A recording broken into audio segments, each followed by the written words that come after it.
What if the people you feared most turned out to be your only hope? Tyler Morrison sacrificed everything, a full athletic scholarship, his dreams, his future, to care for his dying mother. Working 2 minimum-wage jobs, drowning in debt, watching her fade day by day, he thought he was alone in this fight. Then 140 Hell's Angels heard his story. What happened next shattered every assumption this small Oregon town had about leather vests, tattoos, and who gets to be called a hero. Because sometimes salvation doesn't arrive in a suit and tie. It comes on motorcycles, carrying $47,000, and a message that will change how you see strangers forever. The spring sun rose over Pendleton's wheat fields with that particular golden quality that made Eastern Oregon mornings feel almost holy. Tyler Morrison stood at his bedroom window, acceptance letter in hand, reading it for probably the 100th time since it arrived 3 weeks ago. Full athletic scholarship to the University of Oregon. Track and field, 4 years, tuition covered, room and board included.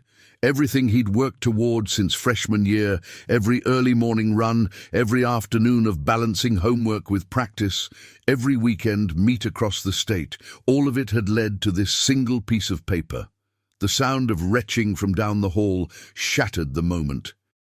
Tyler folded the letter carefully, tucking it back into its envelope before heading toward his mother's bedroom. He found Michelle Morrison in the bathroom, gripping the sink with both hands, her thin frame trembling. The chemotherapy had taken most of her hair months ago.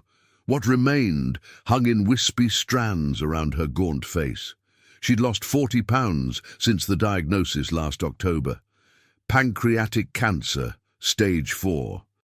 The doctors at Good Shepherd Medical Center in Hermiston had been honest about the prognosis, maybe a year with aggressive treatment, possibly less. "I'm okay," Michelle said before Tyler could speak, her voice rough. "Just the morning routine. You shouldn't be up alone." Tyler moved to her side, steadying her with a hand on her elbow. Her skin felt paper-thin under his fingers, fragile as autumn leaves. "You have school." Michelle straightened as much as she could, attempting a smile that didn't reach her eyes. "Senior skip day isn't for another month, Mom." Tyler met her gaze in the mirror, green eyes to green eyes, the same shade they'd shared since he was born. "We need to talk about June." Michelle's expression shifted, hardness creeping into her features. "No. The scholarship is your future." And Michelle turned to face him fully, and despite her weakened state, Tyler recognized the steel that had raised him alone after his father walked out when he was 3. "You're going to Eugene in September. That's not up for discussion." Tyler helped her back to bed, pulling the faded quilt up around her shoulders. Their mobile home on the outskirts of Pendleton wasn't much. 2 bedrooms, a kitchen with appliances from the 80s, a living room barely big enough for a couch and TV. But Michelle had always kept it clean, kept it home. Now medical equipment crowded the corners. An oxygen tank stood ready by the bed, though she wasn't on it full-time yet. Bottles of medications lined the nightstand like plastic soldiers, each with their own schedule, their own side effects, their own cost.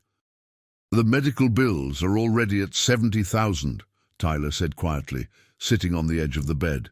"Insurance covered some, but not enough. And you can't work anymore." Michelle had been a nurse at Pendleton's small community hospital for 18 years before the diagnosis forced her into medical leave. Her salary had barely covered their expenses in good times. Now, with no income and mounting medical costs, their financial situation spiraled darker each week. "We'll figure it out," Michelle insisted, but her voice wavered. Tyler didn't argue further. He'd already made his decision, though he hadn't told her yet. Couldn't tell her yet. She'd fight him on it with every ounce of strength she had left, and she needed that strength for fighting the cancer, not fighting him. At Pendleton High School, the hallways buzzed with the particular energy of students counting down to graduation. Tyler moved through the crowd with practiced ease, accepting congratulations on his scholarship from teachers and classmates who'd followed his athletic career. Coach Patterson caught him at his locker, clapping him on the shoulder with genuine pride. "Oregon's getting a hell of a runner," Patterson said. "You've earned this, Morrison. Your work ethic is second to none." "Thanks, Coach." Tyler managed a smile, closing his locker on the acceptance letter he'd stashed inside. "Couldn't have done it without your support. How's your mom doing?" The question everyone asked, the question Tyler had learned to answer with careful neutrality. "Hanging in there. She's tough." Patterson's expression softened with sympathy. "If there's anything the school can do, we're managing." Tyler cut him off gently but firmly. "But I appreciate it." At lunch, Tyler sat with his small circle of friends in the cafeteria. Jake Hoffman, his best friend since middle school, was still riding high from his own acceptance to Portland State. Melissa Chen talked excitedly about her plans for community college before transferring to a university. They were all moving forward, launching into futures that suddenly felt very far away to Tyler. "Man, we're actually getting out of Pendleton," Jake said, biting into his sandwich. "Never thought I'd see the day." "What's wrong with Pendleton?" Melissa teased. "You don't want to spend your whole life watching wheat grow." They laughed, easy and light, and Tyler joined in because it was expected. But his mind was elsewhere, calculating. His shift at Anderson's Hardware started at 4 and ran until 9. Then he had to be at the Gas and Go by 6 the next morning for the opening shift. He'd been working 2 jobs since January, squirreling away every dollar for his mom's medical expenses. College in September felt like a fantasy someone else was living.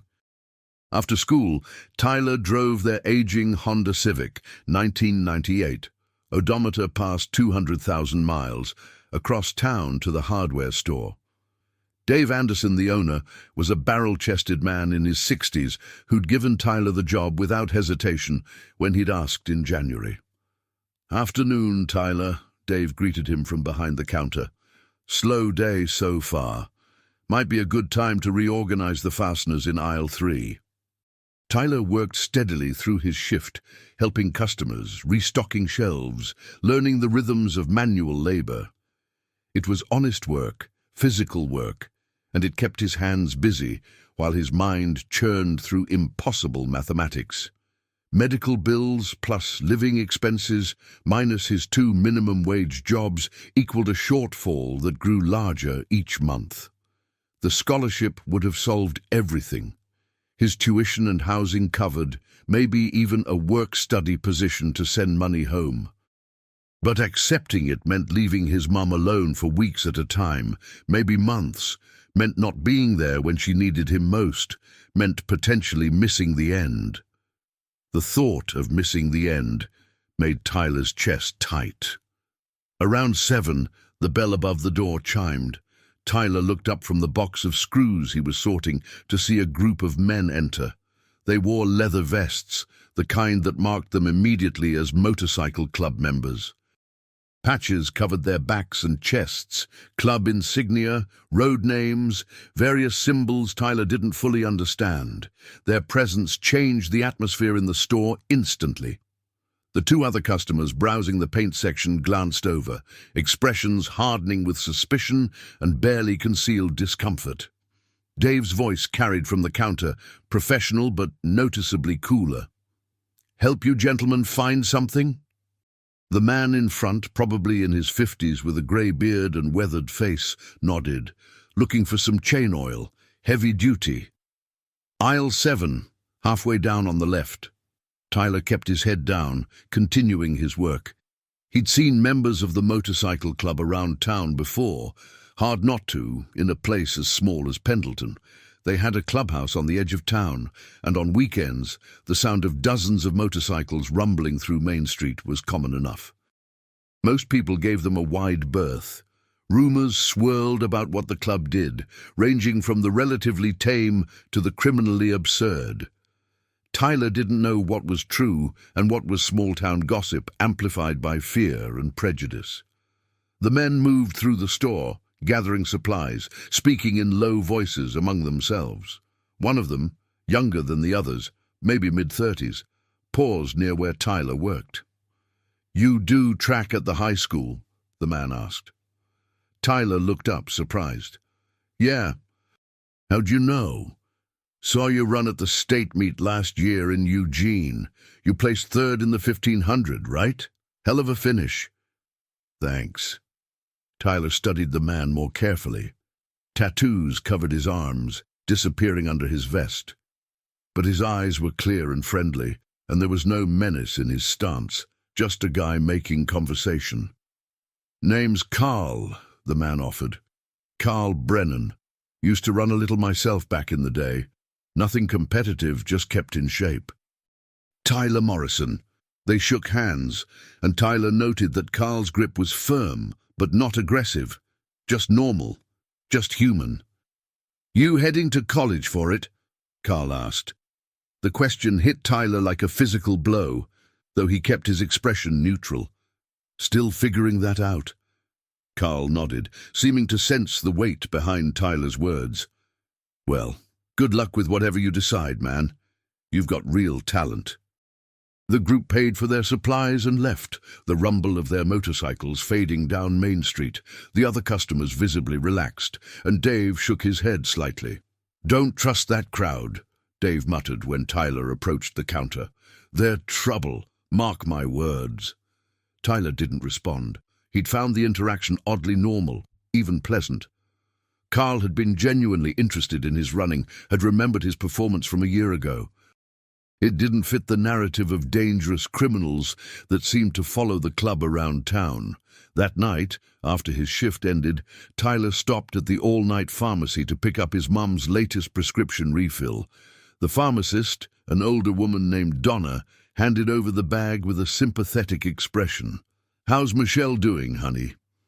"Day by day," Tyler answered, the same response he always gave. "You're a good son, taking care of her like this." Tyler nodded his thanks and left quickly, uncomfortable with praise for simply doing what needed to be done. At home, he found his mom asleep on the couch, the TV playing quietly. A blanket had slipped to the floor. Tyler picked it up, draping it gently over her, and she stirred slightly but didn't wake. In the kitchen, he opened the refrigerator to find it worryingly empty, half a carton of milk, some leftovers from 2 days ago, condiments. He made a mental note to hit the grocery store tomorrow during his break between jobs. In his bedroom, Tyler pulled out the acceptance letter again, reading it by lamplight. The words blurred as exhaustion pulled at him. He had to be at the gas and go in 7 hours. Sleep, when it came, was shallow and troubled by dreams of roads diverging, of choices that left permanent marks. The decision he'd already made sat heavy in his chest, a weight he'd carry alone until the right moment to tell his mom. June 1st was the deadline to accept the scholarship. He had 6 weeks to find the courage to tell Michelle Morrison that her son was staying in Pendleton, scholarship or not, that no future was worth missing her present. The 3rd week of April brought rain to Pendleton, the kind of steady drizzle that turned the wheat fields muddy and made the mobile home's roof leak in 2 new places. Tyler set out buckets to catch the drips, adding "call about roof repair" to his growing list of things he couldn't afford to fix. The Honda's check engine light had been on for a month. The washing machine made a grinding noise that suggested imminent failure. Each small crisis stacked on top of the others, building a tower of problems that threatened to topple at any moment. Michelle's condition was deteriorating faster than the doctors had predicted. The chemotherapy that had initially shown promise was now causing more harm than good. Dr. Patel, her oncologist in Hermiston, had gently suggested they might want to consider hospice care soon. The word hospice hung in the air between them during the drive home, unspoken but deafening. "I'm not giving up," Michelle said finally, staring out the window at the rain-soaked landscape. I'm going to see you graduate." Graduation was May 28th, less than 6 weeks away. "You'll be there," Tyler assured her, though the tightness in his throat made the words difficult. "Front row, like you promised." At school, the pressure to finalize college plans intensified. Counselors pulled seniors one by one to confirm their fall arrangements. Tyler's appointment with Mrs. Rodriguez came on a Tuesday morning, pulling him from English class. Her office smelled like coffee and paper, walls covered with college pennants and motivational posters about reaching for dreams. "Tyler." Mrs. Rodriguez smiled warmly, gesturing to the chair across from her desk. "I wanted to touch base about your plans for Oregon. Have you completed your housing application yet?" "Still working on it," Tyler lied smoothly. He'd gotten good at lying lately. "Don't wait too long. Dorms fill up quickly." She pulled up his file on her computer. "Your athletic scholarship is one of the best offers any student from Pendleton has received in years. The track program at Oregon is exceptional." "I know, I'm really grateful." Mrs. Rodriguez studied him for a moment, her expression shifting from administrative to genuinely concerned. "Tyler, is everything all right? You seem distracted lately." "Just a lot going on. My mom's treatment." "Of course." Mrs. Rodriguez's features softened. "How is she doing?" "She's fighting. The truth, if not the whole truth. If you need any extensions on assignments or if the stress is affecting your work, please let me know. We want to support you through this difficult time." Tyler nodded, accepting the kindness while knowing it couldn't actually help with the real problem. No extension on homework would pay his mother's medical bills. No guidance counselor, however well-meaning, could solve the impossible equation of his future versus her present. His shift at the Gas and Go that afternoon was busier than usual. The rain brought people in for coffee and snacks, lingering by the warmth of the store rather than pumping gas and leaving. Tyler worked the register with mechanical efficiency, scanning items, making change, offering the required pleasantries. His mind was elsewhere, running calculations he'd run 1,000 times before, always reaching the same conclusion. Around 2 in the afternoon, a familiar rumble announced the arrival of motorcycles. Through the rain-streaked windows, Tyler watched as half a dozen bikes pulled up to the pumps. The riders dismounted, shaking off water, their leather vests darkened by the weather. Carl Brennan was among them, and he waved when he spotted Tyler through the window. The store's other customers, an elderly couple and a woman with 2 kids, grew noticeably tense. The mother ushered her children toward the back of the store, away from the door. The elderly man, Harold Pritchett, who taught at the high school for 30 years before retiring, moved closer to his wife, protectively. The bikers entered, bringing the smell of wet leather and rain. Carl approached the counter first, pulling out his wallet. "Pump 4, he said to Tyler. "And I'll take a large coffee, black." "Sure thing." Tyler rang him up, hyper-aware of the stares from the other customers. While Carl poured his coffee, another biker browsed the snack aisle. He was older, probably late 50s, with a face that looked like weathered stone and hands scarred from decades of manual work. He grabbed a bag of beef jerky and a bottle of water, setting them on the counter when Carl finished. "How's the running going?" Carl asked Tyler while his friend paid. "Good. Season's winding down. Districts are next week. You nervous?" "A little, but I'm ready." The older biker glanced at Tyler with interest. "You the Morrison kid? The one with the scholarship to U of O?" Tyler blinked, surprised. "Yeah. How did you know about that?" "Small town, kid. Word gets around." The man paid for his items, then stuck out his hand. "Name's Dutch. Carl here won't shut up about watching you run. Says you got real potential." Tyler shook Dutch's hand, noting the strength in it despite the man's age. "Thanks, I appreciate that." The group lingered for a few minutes, talking about the rain, the upcoming Pendleton Roundup Rodeo in September, Ordinary small-town conversation. They weren't loud or disruptive. They didn't intimidate or threaten. They were just people buying gas and coffee on a rainy afternoon. Yet the tension in the store remained palpable until they left, and Tyler noticed how quickly Harold and his wife checked out immediately after, as if afraid to share the space with the bikers for 1 second longer than necessary. Later that evening, Tyler's manager, Linda, a sharp woman in her 40s who'd run the Gas and Go for a decade, approached him during a lull. "You handled that well earlier," she said. "Handled what?" "The bikers. Some employees get nervous when they come in." Tyler shrugged. "They were polite, just regular customers." Linda smiled slightly. "That's a more mature attitude than most folks around here manage. People see the leather and the patches and assume the worst. I've been here long enough to know that Club has done more good for this community than most people realize, even if they do it quietly. Really, toy drives at Christmas, fundraisers for kids with medical issues. Last year they organized a benefit ride for the Thompson family when their house burned down, raised over $20,000 in a weekend." Linda shook her head. "But people remember the club's rough reputation from the 70s and 80s and can't see past it." The information surprised Tyler. It didn't match the narrative he'd absorbed through years of growing up in Pendleton, where the motorcycle club was treated as somewhere between a nuisance and an outright danger. That night, Tyler got home to find his mum awake but weak, struggling to eat the soup he'd left warming on the stove. He took over, feeding her small spoonfuls while she managed to keep down about half of it before waving him off. "That's enough," she said, exhausted by the simple act of eating. Tyler cleaned up the kitchen while his mum dozed on the couch. The rain had stopped, leaving the night air fresh and cool.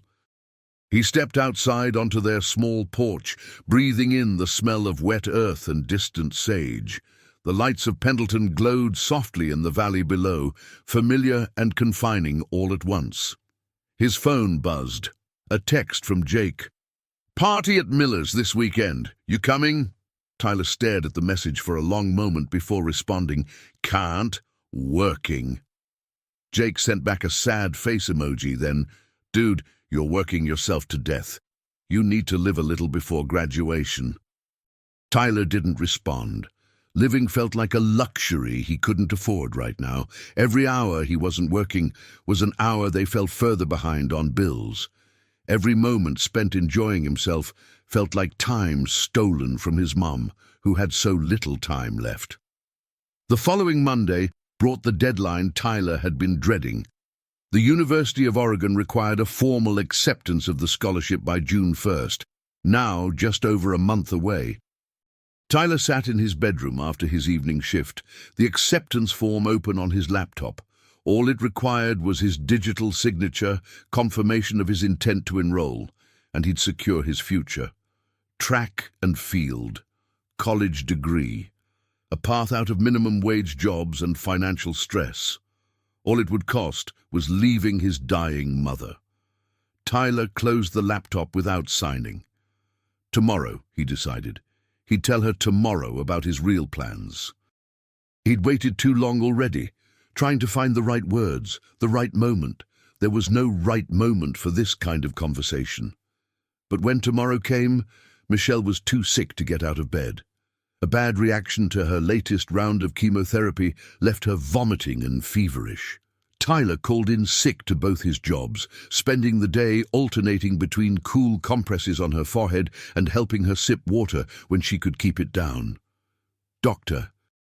Patel prescribed anti-nausea medication over the phone, which Tyler picked up during the only hour Michelle managed to sleep. The bills for the emergency medication, $300 after insurance, were paid with the last of Tyler's savings, money he'd been setting aside for graduation expenses. The conversation about the scholarship would have to wait another day. At school on Wednesday, Coach Patterson pulled Tyler aside after track practice. "Districts are Saturday," Patterson said. "You feeling good about the 1500? Yeah, coach, I'll be ready. You better be. Scouts from Oregon are going to be there. This is your chance to show them they made the right choice with that scholarship. Tyler's stomach clenched. Scouts will be there?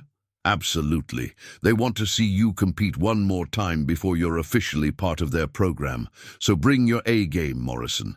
This matters. Tyler nodded numbly, the weight of expectations pressing down like physical pressure. Everyone assumed his path was set, his future locked in. Nobody knew that the path was crumbling beneath his feet, that he'd been standing at a crossroads for weeks, unable to move in any direction. That night, Tyler finally forced himself to have the conversation he'd been avoiding. Michelle was having a relatively good evening, alert and coherent, sitting up in bed with a book she wasn't really reading. Tyler sat beside her, his heart hammering. "Mom, we need to talk about the scholarship." Michelle set down her book, her expression immediately wary. "Tyler, I'm not going." The words rushed out, definitive and final. "I've thought about it from every angle, and I can't do it. I can't leave you alone. Not now." "Tyler, no. The medical bills alone are crushing us. You can't work. I can barely cover expenses with 2 jobs. If I go to Eugene, you'll be here by yourself, trying to manage treatments and bills and everything else. It's not happening. I'm staying in Pendleton." Michelle's eyes filled with tears, but her voice came out sharp, almost angry. "This is not your decision to make." "It's completely my decision. It's my scholarship, my choice." "Your future doesn't matter if you're not in it." Tyler's own eyes burned, but he forced himself to stay steady. "Mom, please understand. College will still be there later. You won't." The brutal honesty of the statement hung between them. Michelle reached for Tyler's hand, gripping it with surprising strength. "I've sacrificed everything to give you opportunities I never had," she said, her voice breaking. "I worked double shifts, I skipped meals, I went without so you could have better, and now you want to throw it away. I'm not throwing it away, I'm choosing you. There's a difference." "No." Michelle shook her head firmly, tears streaming down her gaunt cheeks. "No. You're going to Eugene, you're taking that scholarship, you're living your life. That's not negotiable." "Mom." "Tyler Morrison, you listen to me." Michelle pulled him closer, her grip almost painful. "I'm going to die, probably before the year is out. That's the reality we're living with. And when I'm gone, I need to know that you're somewhere better than this. That my life meant something. That I raised a son who got out and did something with his potential. Please, please don't take that from me." Tyler wrapped his arms around his mother, feeling how small she'd become, how fragile. They stayed like that for a long time, both crying quietly, neither willing to concede the argument because too much was at stake. Tyler's future, Michelle's peace, the mathematics of love and sacrifice that had no clean answers. When Tyler finally pulled back, he wiped his eyes and said, "I'll think about it." It was the best compromise he could offer, though they both knew he'd already made up his mind. Some decisions, once made, couldn't be unmade. Some loves were worth any cost. The district meet on Saturday came too quickly. Tyler ran his 1500 with the scouts watching, and despite everything weighing on his mind, his body remembered what to do. He finished first, a full 3 seconds ahead of the second-place runner, and the Oregon coaches congratulated him after, talking about how excited they were to have him on the team in the fall. Tyler smiled and thanked them and felt like a fraud, knowing what they didn't, that he'd never wear their uniform, never run for their team, never be anything other than a talented kid from Eastern Oregon who'd let a scholarship slip through his fingers. The guilt of his decision fought constantly with the certainty that it was right. Some nights Tyler lay awake, staring at his ceiling, wondering if he was making the biggest mistake of his life. Other nights, he heard his mom coughing in the next room and knew with absolute clarity that he'd make the same choice 1,000 times over. Love, Tyler was learning, was often about choosing what hurt less, not what didn't hurt at all. May arrived with unseasonable heat, temperatures climbing into the high 80s by noon. The mobile home became stifling, and Tyler set up a borrowed window unit in his mom's bedroom, sacrificing his own comfort to keep her cool. The electricity bill would be brutal, but that was a future problem. Right now, Michelle's comfort mattered more than anything else. The first week of May marked two significant dates.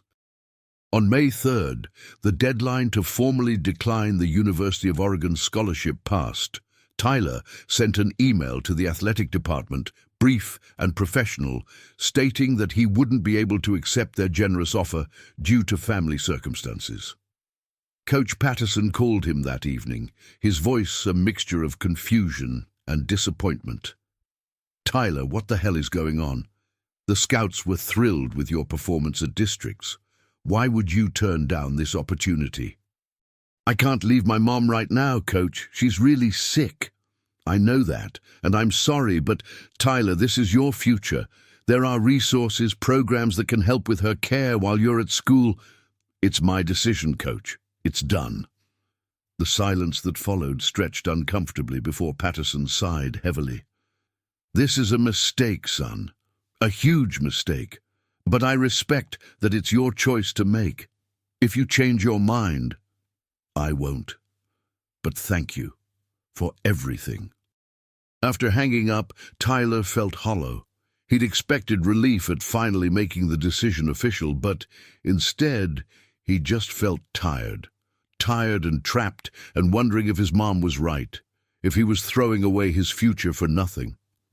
The second significant date was May 7th, Michelle's 43rd birthday. Tyler spent his last $100 on a small cake from the bakery downtown and a card that made her laugh despite everything. They ate cake in her bedroom, Michelle managing 3 small bites before her stomach rejected more, and Tyler told her stories about his dad, the few he remembered, things she'd told him over the years that he'd committed to memory.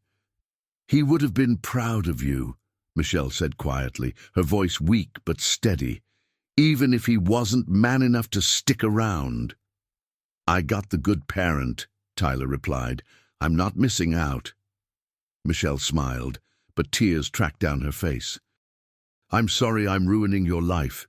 You're not ruining anything. Stop saying that." But they both felt it, the weight of roads not taken, futures sacrificed, the cruel mathematics of terminal illness that demanded everything and gave nothing back. Tyler's friends noticed the change in him. Jake stopped inviting him to parties. Melissa asked tentatively if he wanted to talk, then backed off when Tyler deflected. He was pulling away from everyone, cocooning himself in work and worry, and he knew it but couldn't stop. There was no space in his life for normalcy anymore. Every spare thought was consumed by calculations, medical bills, grocery costs, utility payments, the grinding daily effort of keeping their household barely functional. His shifts at the Gas and Go became a kind of meditation. Scan items, make change, repeat, mindless and numbing. But on May 12th, during an afternoon shift, something changed. Carl Brennan came in alone, not for gas, but clearly looking for Tyler. He bought a coffee and lingered at the counter, and Tyler could tell he had something on his mind. "How's your mom doing?" Carl asked finally. The question surprised Tyler. He'd mentioned his mom once, briefly, weeks ago. "Not great. Cancer's pretty aggressive." "That's rough, man. I'm sorry." Carl sipped his coffee, seeming to choose his words carefully. "I heard through the grapevine that you turned down a scholarship to stay home and take care of her. That true?" Tyler stiffened. "How did you hear that?" "Small town. Word travels. Coach Patterson was talking about it at the diner, pretty upset. Said you were making a mistake." "It's my mistake to make. Not arguing with you." Carl held up his hands. "Actually, I think it's one of the most stand-up things I've heard in a long time. Most kids your age, hell, most people any age, wouldn't sacrifice like that. Says a lot about your character." Tyler didn't know how to respond. Praise for his decision felt strange when half the town, including his teachers and his mom herself, thought he was throwing his life away. Look, Carl continued, I don't want to overstep, but if you or your mom need anything, groceries, help with bills, whatever, our club does community support sometimes. We've helped families in tough situations before. I appreciate that, but we're managing. Tyler, Carl's voice took on a gentle firmness. I've worked construction for 20 years. I know what managing looks like when someone's drowning. You don't have to be a hero alone. I'm not a hero, I'm just doing what needs to be done. Exactly. And sometimes what needs to be done requires accepting help. Carl pulled out a business card, surprisingly professional, with the club's logo and a phone number. Think about it. No strings attached, no judgment, just people who respect what you're doing and want to help if we can. Tyler took the card, sliding it into his pocket without looking at it. Thanks, but really we're okay. Carl nodded, clearly not believing him but respecting the boundary. Offer stands. Any time. After Carl left, Tyler found the card in his pocket during a quiet moment. It felt heavier than it should, like something with weight beyond the paper itself. He tucked it into his wallet, not ready to throw it away, but not ready to use it either. The breaking point came on May 18th. Tyler arrived home from his evening shift at the hardware store to find his mom unconscious on the bathroom floor. She'd gotten up to use the toilet and collapsed, too weak to call for help.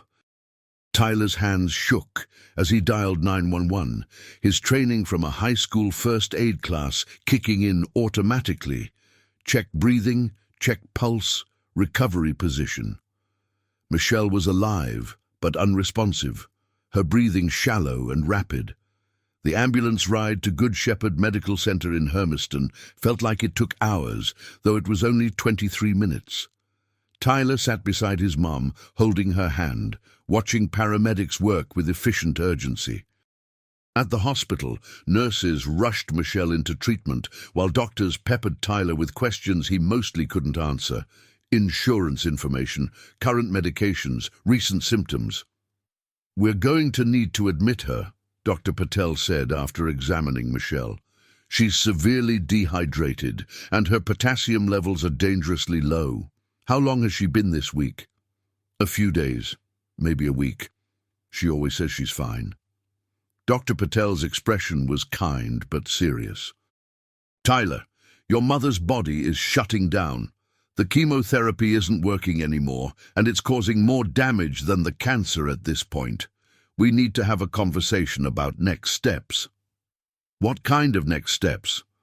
End-of-life care, hospice, making her comfortable for the time she has left. The words hit Tyler like a physical blow. Intellectually, he'd known this moment was coming, but hearing it stated so plainly, with such finality, made it real in a way it hadn't been before. How long? Tyler's voice came out strangled. Weeks, maybe a month if we can stabilize her. I'm sorry. Tyler sat in the hospital waiting room for 3 hours while they got Michelle settled into a room. The fluorescent lights hummed overhead. CNN played on a mounted television, the sound muted. Other families moved through the space, their own crises playing out in parallel. Tyler felt disconnected from everything, floating in a fog of shock and exhaustion. His phone buzzed. Jake, graduation practice tomorrow at 2. You coming? Graduation. Tyler had forgotten about graduation. The ceremony was 10 days away, and he was supposed to give a speech.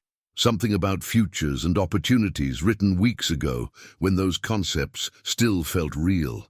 Around midnight, a nurse came to tell Tyler he could see his mom.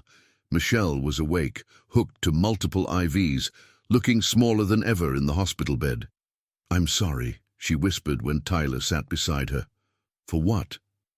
Scaring you, being weak, holding you back from your life. Mom, stop. Tyler took her hand, careful of the IV line. You're not holding me back from anything. I wish I'd been stronger. Wish I'd beaten this thing so you could go to college like you were supposed to. I'm exactly where I'm supposed to be. They sat in silence for a while, the rhythmic beep of the heart monitor filling the space between words. Finally, Michelle squeezed Tyler's hand weakly. "The bills from this hospital stay," she said. "It's going to be thousands more." Tyler didn't tell her that they'd already crossed into financial territory they'd never escape. The medical bills totaled over $150,000 now. Insurance covered some, but their out-of-pocket maximum had been reached months ago. Collection agencies called daily. His minimum wage jobs barely covered groceries and utilities. They were drowning, had been drowning, and this latest crisis was just pulling them deeper under. "We'll figure it out," Tyler said, the lie coming easily now. Dr. Patel kept Michelle in the hospital for 4 days, stabilizing her enough to return home with hospice care arranged. A nurse would visit 3 times a week. They'd set up a hospital bed in the living room, along with oxygen and pain management medication. The hospice coordinator, a warm woman named Patricia, explained the process gently but thoroughly: what to expect, what symptoms to watch for, how to keep Michelle comfortable in her final days. "The goal now is quality of life," Patricia said to Tyler in the kitchen while Michelle slept. "Pain management, dignity, peace. She's done fighting the cancer. Now we help her rest." Tyler nodded, understanding the subtext. His mom was dying. Actively dying. Not might die someday, but is dying right now. The distinction felt important, even as it tore him apart. On the drive home from the hospital, the Honda's check engine light now joined by an ominous knocking sound from the engine, Tyler's phone rang. Unknown number. "Mr. Morrison, this is Sandra from Coleman's Collections Agency. We're calling regarding the outstanding balance of $18,400 from Good Shepherd Medical Center. We haven't received a payment in 3 months, and—" Tyler hung up without responding. He couldn't deal with debt collectors right now, couldn't think about money that didn't exist, bills he couldn't pay, a future that involved bankruptcy before he turned 19. That night, after getting Michelle settled in her new hospital bed, after administering her medications and making sure she was comfortable, Tyler sat on the porch of their mobile home and finally broke. He put his head in his hands and let himself cry in a way he hadn't since he was a child, raw, gasping sobs that came from somewhere deep and primal. Everything was falling apart. His mom was dying, they were financially destroyed, his future was gone, and he was so damn tired of holding it all together, of pretending he was strong enough for this, of carrying weight that was too much for anyone, let alone an 18-year-old kid from a nowhere town in eastern Oregon. He cried until there were no tears left, until exhaustion pulled at him like an undertow, and then he stood up, wiped his face, and went back inside to check on his mom one more time before trying to sleep. Because that's what you did when someone needed you. You broke in private, and then you got back up and you kept going. The business card Carl had given him sat in Tyler's wallet. Tyler pulled it out, staring at it in the dim light from the kitchen. Pride had kept him from reaching out. Pride and stubbornness and a lifetime of his mom teaching him to stand on his own 2 feet. But pride didn't pay medical bills. Stubbornness didn't put food on the table. And right now, Tyler was learning the hard lesson that sometimes strength meant knowing when to ask for help. He set the card on the kitchen counter, not quite ready to make the call, but no longer ready to rule it out either. Tomorrow. He'd think about it tomorrow. Tonight, he just needed to survive. Graduation day arrived with characteristic Eastern Oregon sunshine. Bright, warm, and somehow feeling at odds with Tyler's emotional state. He'd spent the morning helping Michelle get dressed in her favorite blue sweater, the one that now hung loose on her diminished frame. Patricia, the hospice nurse, had arrived early to help position Michelle in her wheelchair, carefully arranging her oxygen line and ensuring she'd be comfortable for the ceremony. "You sure you're up for this, Mom?" Tyler asked for the 3rd time, adjusting the blanket over her lap. "I told you I'd be there." Michelle's voice was weak, but determined. "I'm not missing my son, graduate, not for anything." The ceremony was held at Pendleton High School's football stadium, rows of white folding chairs set up on the field for the 137 graduating seniors. Tyler had barely finished his valedictorian speech, cobbled together in the few quiet hours between shifts and caring for his mom, but he'd managed something adequate about embracing the future and believing in yourself. The irony wasn't lost on him. Jake helped Tyler get Michelle's wheelchair positioned at the end of the front row, where she'd have a clear view. Several neighbors had come: Mrs. Patterson from next door, Dave Anderson from the hardware store, Linda from the Gas and Go. The small show of support meant more than Tyler could express. The ceremony proceeded with the usual rituals: speeches from the principal and class president, the presentation of awards and scholarships. When they announced the academic honors, Tyler's name was called multiple times: highest GPA, outstanding athlete, community service award. Each recognition felt distant, like they were talking about someone else's achievements. When it came time to walk across the stage and receive his diploma, Tyler heard his mum's voice cut through the polite applause, raspy but unmistakable. "That's my boy." He turned to see her clapping with what little strength she had, tears streaming down her face. The image burned itself into Tyler's memory: his mom, sick and dying, using her last reserves of energy to celebrate this moment. After the ceremony, as families milled around taking photos and celebrating, Tyler pushed Michelle's wheelchair toward the parking lot. They'd barely made it past the bleachers when Coach Patterson approached, a complicated expression on his face. "Tyler, Michelle." Patterson nodded to them both.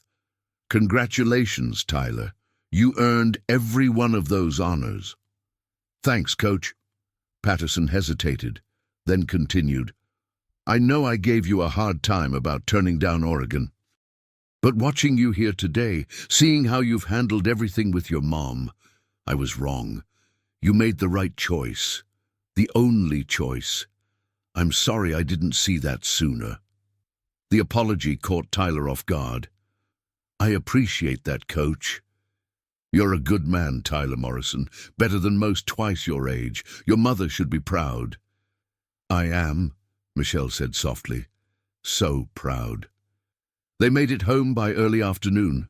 Tyler helped Michelle back into bed, and she was asleep within minutes, exhausted by the outing, despite how much she'd wanted to be there.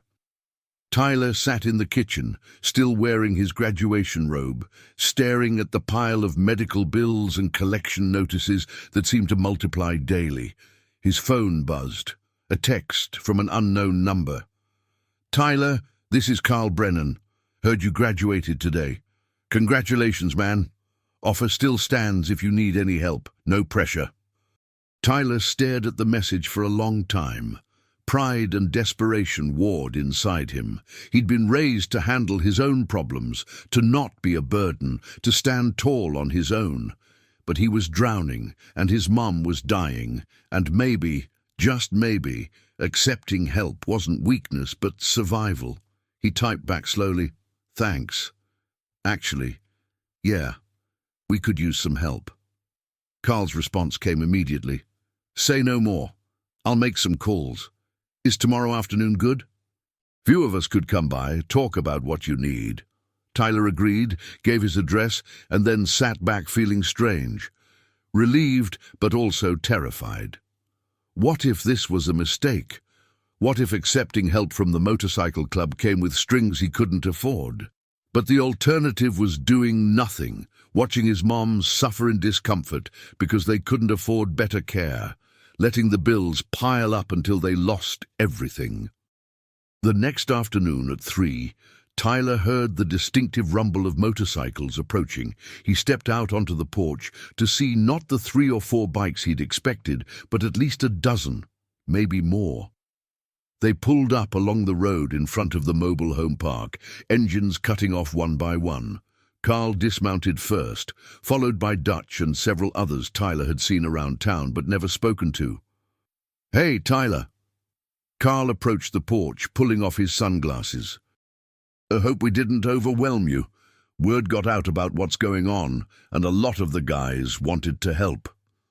More motorcycles arrived, and then more.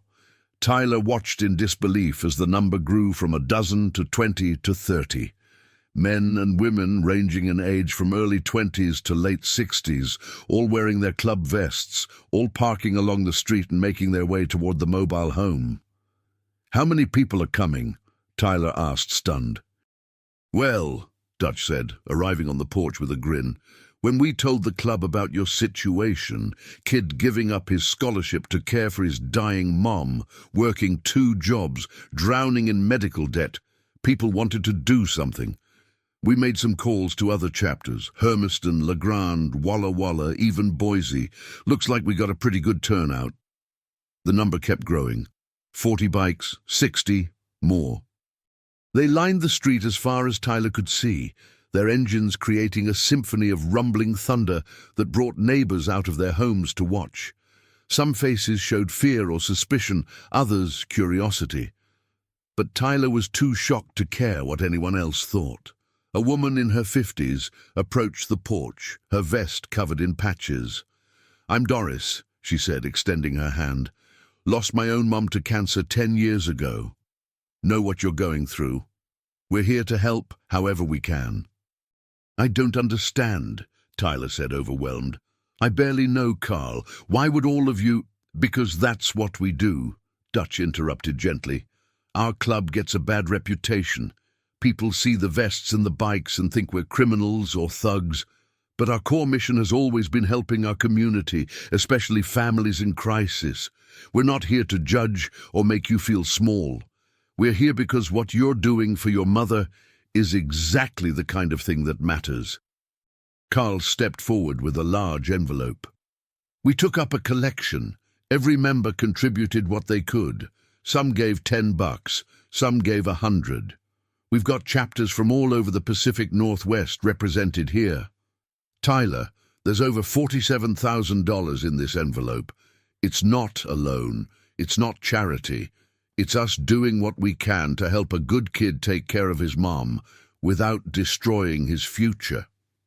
Tyler stared at the envelope, unable to process the number. $47,000. More money than he'd ever seen, more than he'd made in both his jobs combined over the past 6 months. Enough to pay off the most urgent medical bills, to buy groceries without counting pennies, to fix the car and the roof and everything else that had been falling apart. "I can't accept this," Tyler said, his voice breaking. "It's too much. I don't know how I'd ever pay you back." "You're not paying us back," Doris said firmly. "That's not how this works. You focus on your mom, make her comfortable, be there for her. That's all we ask." "But I don't even know most of you. Why would you do this for me?" A younger guy, maybe mid-20s, stepped forward. "Because 10 years ago, my little sister needed surgery our family couldn't afford. The club organized a benefit ride and raised the money. Because of them, she's alive and healthy today. So when I heard about your situation, I wanted to pay it forward." Another woman spoke up. "My husband was a veteran who came back from Iraq with PTSD. Our club organized support groups and helped with his medical care when the VA fell short. We believe in taking care of our own, and right now, that includes you." One by one, members of the motorcycle club shared their stories, of times they'd been helped, of family members who'd benefited from the club's community support, of the belief that people needed to look out for each other, especially when times got tough. These weren't criminals or troublemakers. They were teachers and mechanics, nurses and construction workers, veterans and parents. They were people who happened to ride motorcycles and wear leather vests, and who decided a long time ago that those external markers wouldn't define who they were or what they stood for. Tyler felt tears streaming down his face as he accepted the envelope. "Thank you. I don't know what else to say except thank you." "There's more," Carl said. "We've organized a roster. Members are going to take turns coming by to help with whatever you need, yard work, grocery shopping, house repairs, sitting with your mum so you can take a break. You're not alone in this anymore, Tyler. You've got 140 people backing you up now." The number staggered Tyler. 140. More people than he'd spoken to in his entire life, all willing to help him and his mom, all coming together because they'd heard about a kid in trouble and decided to do something about it. Mrs. Patterson, Tyler's elderly neighbor, had been watching from her porch. She approached slowly, her expression a mixture of shame and wonder. "I owe you all an apology," she said to the group. "I've lived next to Tyler and Michelle for 12 years, and I've been afraid of you people for just as long. Crossed the street when I saw your motorcycles. Told my grandchildren to stay away from the clubhouse. And all this time, you were doing more to help this community than most of the so-called respectable folks in town." Dutch smiled kindly. "We're used to it, ma'am. People judge by appearances. That's human nature. But we'd rather be judged by our actions." "Well, your actions today speak volumes." Mrs. Patterson pulled out her wallet, extracting two $20 bills. "It's not much, but I'd like to contribute too, and I'll be talking to my friends at church. We should have been helping all along." Other neighbors began approaching, drawn by curiosity, and Tyler suspected a growing sense of their own failure to notice the crisis happening right next door. Dave Anderson showed up with $100. Linda from the Gas and Go brought groceries. Even Harold Pritchett, who'd looked so uncomfortable in the store weeks ago when the bikers came in, arrived with a check for $200 and a sincere apology for his prejudice. What started as a motorcycle club's act of kindness became a catalyst for the entire community.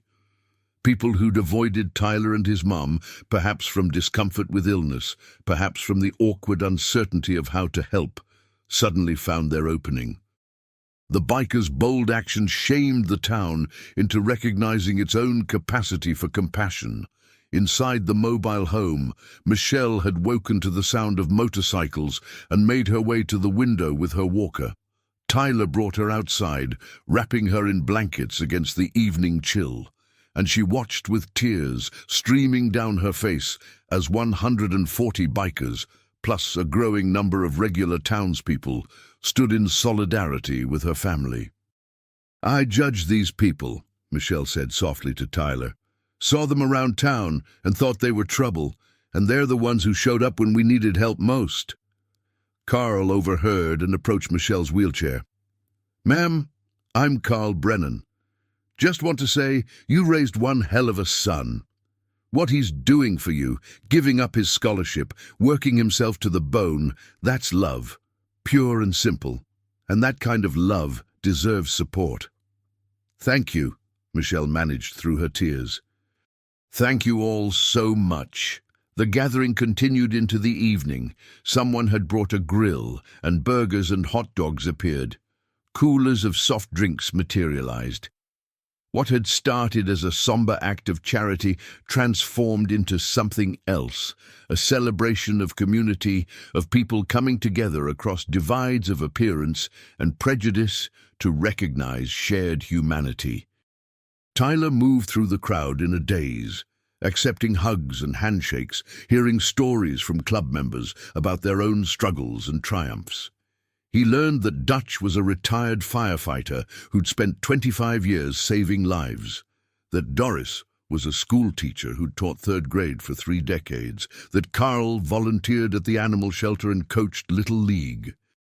These people had full, rich lives that had nothing to do with stereotypes about motorcycle clubs and everything to do with being decent humans who cared about their community. As the sun set over Pendleton, painting the sky in shades of orange and purple, Tyler stood on his porch, surveying the scene. His mom sat beside him in her wheelchair, wrapped in blankets, smiling more genuinely than he'd seen in months. The street was full of motorcycles and people, laughter and conversation mixing with the smell of grilled food. "You know what this means," Michelle said softly. "What?" "You can reconsider the scholarship. With this money, we can afford better care for me. You don't have to give up college." Tyler shook his head. "Mom, the deadline passed. And even if it hadn't, I'm exactly where I need to be." "Tyler, I'm not arguing about this anymore. You were right that education matters. But you were wrong about what would give your life meaning. It's not me getting a degree. It's you and me spending this time together. That's what matters. That's what I'll remember when you're gone. Michelle reached for Tyler's hand, squeezing it weakly. When did you get so wise? I learned from the best. They sat together as darkness fell, watching their community. People from all walks of life, united by compassion, celebrate the simple act of helping someone in need. The motorcycle club that town had feared for so long had shown everyone what true character looked like. Not leather and patches, not stereotypes and assumptions, but actions that spoke louder than any appearance ever could. That night, after everyone had left and Michelle was settled in bed, Tyler counted the money, $47,360. The collection from the townspeople had added another $2,000, nearly $50,000 total. Enough to pay off the most critical medical bills, to stock their refrigerator and pantry, to fix the car and the roof, to breathe for the first time in months. But more valuable than the money was the shift Tyler felt inside himself. He'd learned that strength sometimes meant accepting help, that pride had its place, but so did vulnerability. That community could come from the most unexpected places, wearing the most unexpected faces. That judging people by their appearance was not just wrong, it was foolish, cutting you off from the very connections that could save you when you needed it most. Tyler pulled out his phone and texted Carl. Thank you doesn't cover it, but thank you for everything, for seeing me when I thought I was invisible, for helping when we'd given up hope, for showing me what real character looks like. Carl's response came quickly. You showed us what real character looks like, Tyler. Keep being who you are. The world needs more people like you. Tyler fell asleep that night with a fullness in his chest he hadn't felt in months. Not happiness exactly. His mom was still dying. That reality hadn't changed. But something else. Hope, maybe. Or peace. The knowledge that he wasn't alone, that goodness existed in unexpected forms, that even in the darkest times, humanity could surprise you with its capacity for compassion. The weeks following the motorcycle club's intervention brought a transformation to Tyler and Michelle's lives that went beyond the financial relief. True to their word, club members organized a rotating schedule of support. Doris came every Tuesday and Thursday morning to sit with Michelle while Tyler ran errands or occasionally just took a break. Dutch and his wife Karen showed up on Saturdays to do yard work and minor repairs around the mobile home. Carl checked in via text almost daily, asking if they needed anything, never pushy, but consistently present. The roster system meant Tyler wasn't alone anymore. When the Honda finally died completely, transmission failure not worth the repair costs, a club member who ran an auto shop donated a used but reliable Ford truck, explaining that it had been sitting on his lot for months, and he'd rather see it go to someone who needed it than continue collecting dust. When Michelle's medical equipment needed adjusting, a club member who was a retired nurse came by and made the changes, saving them a costly home health visit. But more than the practical help, the emotional support proved invaluable. Tyler had been operating in survival mode for so long, viewing each day as a series of tasks to complete, problems to solve. The club members helped him remember that even in crisis, there was room for humanity, for laughter, for moments of grace. One afternoon in early June, Michelle was having a particularly good day. The hospice nurse had adjusted her pain medication, finding a balance that kept her comfortable without leaving her too sedated. She sat outside on the porch in her wheelchair, enjoying the warm sunshine, and Tyler sat beside her in one of the plastic lawn chairs. "Tell me about track," Michelle said suddenly. "I want to hear about the races I missed while I was too sick to travel." Tyler hesitated. Talking about running felt strange now, like discussing someone else's life. "Mom, that's all in the past. Humor me. I want to picture you out there, doing what you love. Let me have that." So Tyler told her about the district championship, about feeling his legs burn in the final lap of the 1,500 meters, about the surge of adrenaline that carried him past the second-place runner in the final 50 meters. He told her about state qualifiers, about running in the rain at a meet in Eugene, about the small victories and frustrations that made up a season of competition. And as he talked, he saw his mom's face light up with vicarious joy, her imagination carrying her to places her body could no longer go. "You have a gift," Michelle said when he finished. "Not just for running, but for commitment, for seeing something through. That's going to serve you well in life, Tyler, whatever you end up doing. Right now, I'm just focused on being here with you. I know, and I'm grateful for that, but promise me something." Michelle's expression turned serious. "Promise me that when I'm gone, you'll find your way back to running. Maybe not competitively, but for yourself. Don't let my death be the end of all your joy." "Mom, promise me, Tyler. I promise." The community support extended beyond the motorcycle club. Mrs. Patterson organized a meal train through her church, bringing dinner 3 times a week. Dave Anderson gave Tyler a raise at the hardware store and cut his hours so he had more time at home.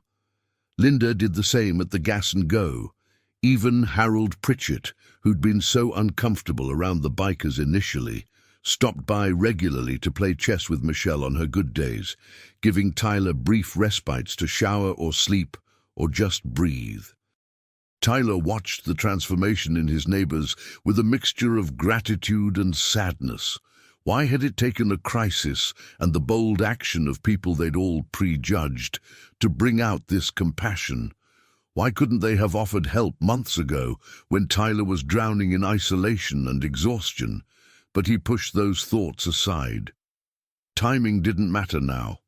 What mattered was that they showed up finally, and that made all the difference. In mid-June, Michelle's condition began its final decline. The hospice nurse warned Tyler that they were likely looking at days, not weeks. Michelle slept more, ate almost nothing, spoke in fragments, but she was comfortable, and she was home, and Tyler was there for every moment. On June 19th, a date Tyler would remember for the rest of his life, the motorcycle club organized something special. They'd learned it was the anniversary of the day Michelle had adopted Tyler, not his biological birth, but the day she'd made their relationship legally permanent 18 years ago, when his father had finally signed over his parental rights. Carl called Tyler that morning. "We're going to ride past your place around 2 this afternoon. I know your mom's not doing great, but we wanted to do something to honor her, to honor both of you. If it's too much, just say the word and we'll cancel." Tyler checked with Patricia, the hospice nurse, who said Michelle was alert enough to enjoy it. So at 2 o'clock, Tyler wheeled his mom out onto the porch, wrapping her in blankets despite the warm June sun. The sound started as a distant rumble, growing steadily louder. Then they appeared, motorcycles stretching as far as Tyler could see down the road, moving in a slow, dignified procession. 140 riders, plus others who'd joined from the community. They rode past the mobile home in waves, each rider raising a hand in salute as they passed. Some had attached signs to their bikes. "Thank you, Michelle. You raised a hero. Love from the community." The procession took 10 minutes to fully pass. 10 minutes of thundering engines and waving hands and a community's love made tangible. Michelle cried through all of it, tears streaming down her face, but she was smiling too, a real smile, the kind Tyler hadn't seen since before her diagnosis. "I never imagined," Michelle said when the last bike had passed. "All my life I worried about what people thought of me, of us. Worried we weren't good enough, didn't fit in. And here, at the end, I find out we were loved all along. We just didn't know how to see it. People can surprise you," Tyler said. "Sometimes in the best ways." That night, Michelle asked Tyler to sleep in the chair beside her hospital bed. She wanted him close, she said, wanted to know he was there even if she slept. Tyler agreed, arranging himself in the uncomfortable recliner, holding his mom's hand across the space between them. "Tyler," Michelle said in the darkness, her voice barely above a whisper, "I need you to know something. You made the right choice. Staying here, taking care of me. I fought you on it because I was scared for your future. But these last weeks, having you here, not being alone, it's been the greatest gift of my life. I'm so proud of you. Not for your grades or your running or your awards, for your heart, for choosing love over ambition. That's real success. I love you, Mom. I love you too, sweetheart. So much." They drifted off like that, hands connected, both finding peace in the presence of the other. Tyler woke several times through the night, checking his mom's breathing, adjusting her blankets, giving her sips of water when she stirred. Each time, she squeezed his hand weakly, acknowledging his care without words.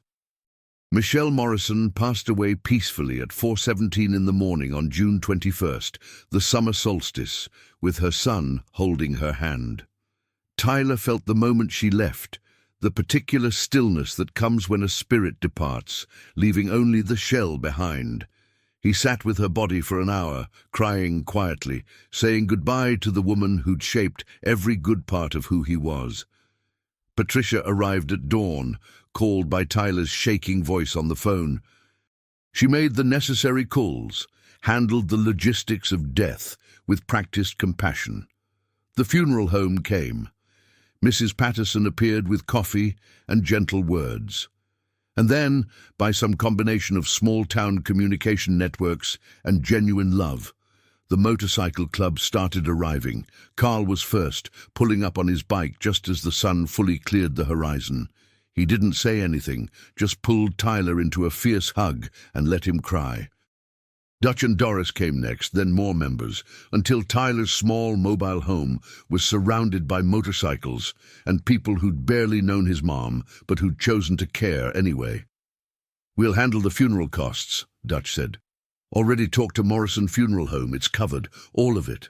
"You've done so much already," Tyler started. "Your mom was part of our community. This is what community does. Let us do this for her, for you." The funeral, held 3 days later at Pendleton's First Baptist Church, overflowed with people. Michelle's friends from the hospital where she'd worked for so many years, Tyler's teachers and coaches, neighbors and townspeople who'd been touched by their story, and 140 members of the motorcycle club standing respectfully in their vests, honorary pallbearers for a woman most of them had never met, but all of them had chosen to honor. Tyler delivered the eulogy, his voice breaking multiple times but pushing through. He talked about his mum's strength, her dedication, her fierce love. He talked about the lessons she'd taught him, about compassion and sacrifice, about looking beyond appearances, about choosing what matters even when it costs you everything. And he thanked the community, especially the motorcycle club, for showing him and his mum what humanity could look like in its finest form. "My mum taught me not to judge people by how they look," Tyler said, his eyes finding Carl and Dutch in the crowd. "But I didn't really understand that lesson until a group of people in leather vests proved it to me. They saw past stereotypes to recognize a family in need. They acted with compassion when compassion was needed most. They showed me that character isn't about appearances or reputations. It's about what you do when someone needs help and nobody's watching. My mum died knowing she was loved by an entire community. That's a gift beyond measure, and I'll spend the rest of my life trying to pay it forward." After the funeral, the motorcycle club organized a ride in Michelle's honor. A procession through Pendleton that stretched for blocks, a final salute to a woman who'd spent her life caring for others and who'd raised a son worthy of carrying that legacy forward. In the weeks that followed, Tyler began the slow process of rebuilding his life. He kept both jobs, working through his grief with the familiar rhythms of labor. He started running again, early mornings before his shifts, keeping the promise he'd made to his mom. The University of Oregon's track coach reached out, explaining that given the circumstances, they could hold a spot for Tyler for the following year if he wanted to reapply. Tyler thanked him but declined. Maybe college would be in his future, maybe not. Right now, he was exactly where he needed to be.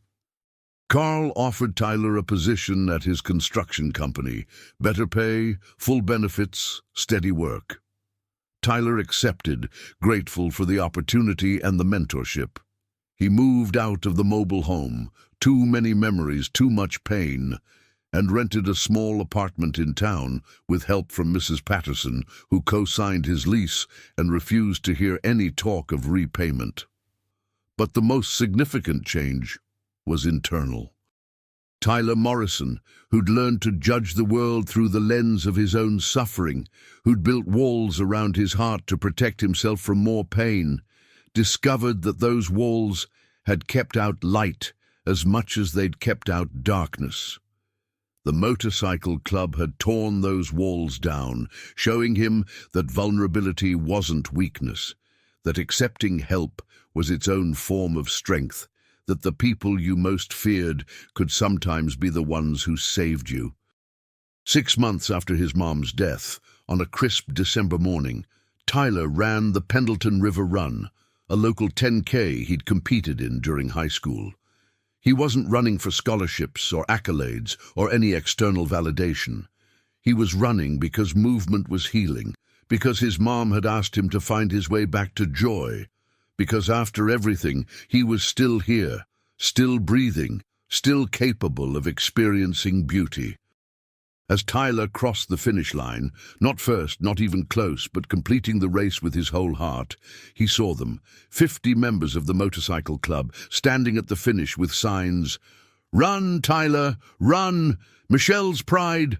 The Morrison legacy lives!" They cheered for him like he'd won Olympic gold, and Tyler felt his mum's presence in that moment as clearly as if she stood beside him.